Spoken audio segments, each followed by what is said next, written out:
Back to 7 News this Sunday morning. On the menu right now, porterhouse steaks in Tuscan style. And Chef Cindy McKnight with Cook Street School of Culinary Arts is here to tell us about how to make this. We were just talking about this during commercial break. Is for my family anyway, my mom and dad, they love, you know, when they eat beef, they look for a lot of fat. Yeah. But this cut particularly usually doesn't come with a lot of fat, right? Not usually. Whenever you're looking for steaks, you want a little bit of fat in there. What the fat does is as it melts, it actually keeps the steak warm, or I mean moist. So you get a really nice juicy steak. Some people just, I mean, my mom is kind of the same way. She likes that big ribbon of fat. I'm not sure why. It's like, let's just, I don't know. It adds to the flavor and makes it moist. Yeah, it does. It's a really good thing to have, but you don't want too much. It takes away too much from the meat. But when you're doing it in the Tuscan style, everything about Tuscany is simple. The simpler, the better. So really all we've done with this one is we marinated in some olive oil, a little bit of lemon, and some pepper, and some rosemary. Just simple, hour at least. Okay. Overnight's better. Really? Yeah. So do you ever have to, I don't know, I've done this before, but do you poke holes in between to let it soak in, or does it just soak in by itself? You just want to leave it alone. It kind of does it by itself. Okay. The key is to warm up the oil. You know, cold oil is really not going to penetrate, so you warm it up. You don't want it to be super hot, but just enough to really smell the fragrance of the herbs and things that you put into there, and then pour it onto your steak and let it kind of hang out. Before you grill, and this is a mistake a lot of people make, before you put this on the grill, what you do want to do is you want to dry this off and get Really? Yeah, you know, you've got all the flavor in there. It's not going to add any excess flavor to have it on the outside. Okay. And not only that, you could end up with a lot of flare-ups because of that excess oil. Any of that herbs you can take right off of there, and you just put that really nice piece of meat down. And the beauty of this is this particular piece has a little pointer for me. That helps. So when I put it on my grill, I put that pointer up so I know where that's headed. Then this is how I decide how to get my really beautiful grill mark. Oh, okay. So I keep that at this angle, and a lot of times people will say, I'm going to flip it and flip it back.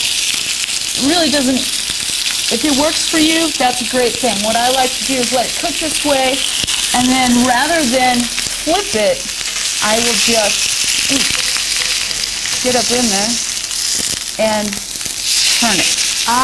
So then you get the I get the nice little hash marks in my steak. Sure. You cook it, you know, depending on how you like your steak cooked, you're going to cook it 4 or 5 minutes per side, depending on how you want it cooked and how thick your steak is. You know, and once you get it good on one side, then you're going to flip it over, do the exact same thing, turn it back to its original position, let it cook for a bit, turn it, and now you have those beautiful marks on both sides. The beauty of steaks is that you really only have to make one side beautiful, because really only one side shows up. It's perfect. So it doesn't really matter. Just leave the nice looking side and then present it that way. I love that. It looks beautiful on the plate. What we like to do when we finish this is serve it, again, simple food.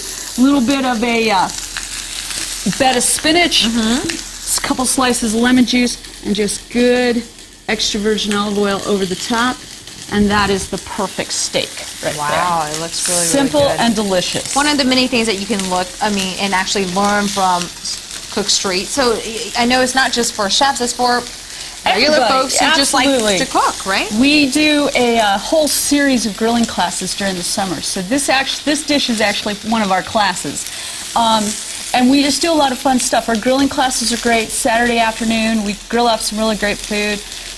You end up with a little bit of beer. It's kind of like inviting you to my backyard, and we come in and grill. So you come out and we have a little fun, have a little beer. So is simple the key here? I mean, not to make things complicated. No. And, you know, you just pick the things that have a lot of flavor. Yeah, you're looking for flavor. And steak should be just steak. It shouldn't have a whole lot of things messing that up, you know? So simple is always better. You just want it to be nice, have a little bit of extra flavor, but really it's about that piece of meat in there. So, and it's about the presentation, of course. For the recipe, go to our website, thedenverchannel.com, and click on food, and there you'll find the recipe and something, a great idea for Father's Day. Happy Father's Day to all the dads out there. Absolutely. Matt, I know you like steaks. I'll try to save a piece for you right here. This gigantic piece has your name on it. Yeah, please do. I think the grill marks spell out Matt, I think is what I read there.